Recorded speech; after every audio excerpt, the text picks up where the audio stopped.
Shabbat Shalom, gente. Que vocês tenham um dia abençoado, como eu tô tendo. Eu queria falar com vocês sobre a Parashá Hukat. Eu sempre digo que cada Parashá teria 3 ou 4 dias necessários para comentar, né? Mas essa Parashá, em especial, a Parashá Hukat, é uma Parashá sensacional em revelações, em verdades, em todos os níveis de interpretação. E por isso, porque ela é tão rica, eu não vou ler a Parashá inteira, mas fazer um resumo. São 10 páginas aqui na Torá. E aí eu vou fazer um resumo dessa Parashá e depois eu vou comentar alguns pontos muito importantes e muito reveladores para trazer essa Parashá para a nossa prática diária. Porque é aquilo que eu sempre digo, não adianta você estudar a Parashá, não adianta você decorar todas as palavras da Parashá em hebraico, em português, se você não conseguir captar o sentido verdadeiro da Parashá e no que ela se aplica à sua vida e aplicar essa Parashá no seu dia a dia, se tornar uma pessoa melhor, uma pessoa mais próxima do Eterno, com muita kavaná, com muito devekut, muito apego, muito foco, através dos ensinamentos diários que essa Parashá nos traz. A Parashá Hukat, ela começa falando sobre a parada de uma vaca vermelha, né? Depois ela segue falando sobre alguns casos de impureza ritual, né? Tomar, e como se asperge a água oriunda da vaca vermelha, né? Do sacrifício da vaca vermelha, que a vaca vermelha ela deveria ser sacrificada, seu sangue aspergido em direção ao templo, e depois ela devia ser completamente queimada junto com o estopo, a lã carmesim, o pau de cedro, e as cinzas dessa vaca inteira colocadas na água serviriam de água de purificação, ou seja, a água que tornaria alguém ritualmente impuro em alguém ritualmente puro. Ritualmente. A impureza ritual ela não tem nada a ver com pecado.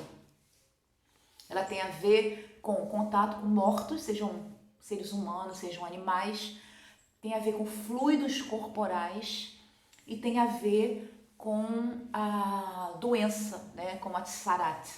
Então, quando alguém é cometido da doença, ou alguém emitindo um fluido, ou uma parturiente, ou depois da menstruação, ou se morresse alguém dentro da casa, ou a pessoa tivesse contato com algum morto, ele teria que se submeter ao ritual da purificação com essa água das cinzas da vaca vermelha. E é interessante isso, né?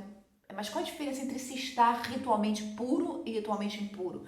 A pessoa ritualmente impura, ela não poderia entrar na área do templo e ela não poderia comer elementos sacrificados oferecidos ao Eterno. Tá? Então tem a vaca vermelha e depois a Parashá começa a relatar, né, no 20, começa a relatar algo que aconteceu de muito importante ao povo de Israel. A morte de Miriam. Miriam morreu em Cádiz e foi sepultada ali. E logo depois da morte de Miriam, o povo se revolta novamente por causa da falta d'água. Não tem mais água. A tradição judaica diz que havia um poço de água, havia sempre uma fonte de água perto, né, que acompanhava o povo hebreu no deserto por mérito de Miriam, e com a morte de Miriam, essa fonte de água desapareceu.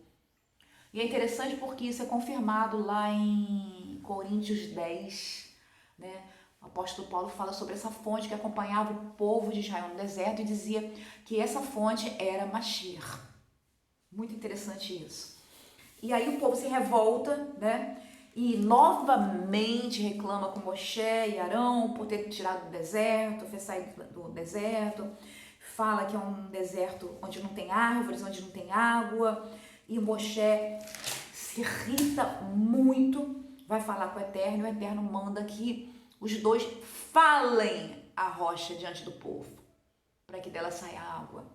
E Moshe, na sua irritação, começa a falar com o povo, né? Ouvi logo, rebelde, porventura podemos fazer sair água dessa rocha para vós? E levantou Moshe a sua mão e feriu a rocha com sua vara 2 vezes, saiu muita água e beberam a congregação e os animais. E aí o Eterno fala aos 2 e fala, porque não crestes em mim para santificar meus olhos dos filhos de Israel, por isso não trareis essa congregação à terra que lhes dei. Então o que acontece é o seguinte, eles recebem o veredito do Eterno, o decreto do Eterno, de que porque eles desobedeceram, né, porque eles não santificaram o nome do Eterno, porque eles diminuíram o milagre, eles não vão entrar na terra prometida. E aí relata algumas coisas sobre a entrada, né, nas proximidades da terra, e o Eterno fala a Moshe o seguinte, seja recolhido Arão ao seu povo, pois não virá a terra que deu aos filhos de Israel, porquanto vos rebelastes contra a minha ordem, por causa das águas de Meribá. E aí ele ordena a Moshe que tome Arão e que tome o seu filho, Elazar, subam ao monte Or. Ali Arão veste suas vestes e a veste em seu filho, né, um simbolismo, né, da transmissão do poder, da autoridade do Eterno como sumo sacerdote. E ali ele morre. E apenas Elazar e Moshe descem do monte e a congregação vê que Arão morreu e todos eles choram durante 30 dias a morte de Arão, que era uma pessoa muito amada. E aí, em seguida, a Parashá fala sobre a entrada do povo, né? A vitória em Hormá. E depois eles partem pelo caminho do Mar Vermelho, rodeando a terra de Edom, não entrando por ela, não lutando contra ela. E o povo se revolta novamente, perguntando por que você fez a gente subir do Egito para morrer no deserto, onde nem tem pão nem água, e a nossa alma se enfastiou, enjoou do maná. O povo de Israel se enjoou da alimentação perfeitamente balanceada que o Eterno enviava para eles todos os dias, que permitiu que eles não tivessem doença nenhuma durante todo o tempo em que eles estiveram no deserto, né? Permitiu a eles saúde perfeita, mas eles estavam enjoados do maná.